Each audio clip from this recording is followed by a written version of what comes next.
Approvato al termine del Consiglio dei Ministri il decreto legge Salva Roma Ter, con all'interno anche le norme a favore di Venezia. Sembra dunque che gli stipendi dei 3.000 dipendenti comunali siano salvi.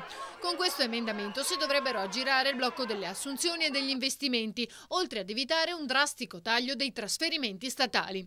Sono nuovi provvedimenti per gli enti locali in difficoltà finanziaria che andranno a sanare alcune delle situazioni più gravi dei mesi scorsi, ha spiegato il sottosegretario alla Presidenza del Consiglio Graziano Del Rio.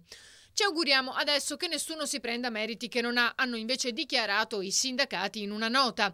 Noi vogliamo ringraziare tutte le lavoratrici e i lavoratori che ci hanno dato fiducia e sostenuto e che hanno sostenuto con forza e sacrificio questa vertenza, in particolare tutti quelli che hanno creduto e partecipato alla trasferta romana. Ma questa non è l'unica buona notizia, ce n'è una anche per genitori, bimbi e insegnanti. Nel nuovo decreto infatti è stata affrontata anche l'emergenza pulizia nelle scuole.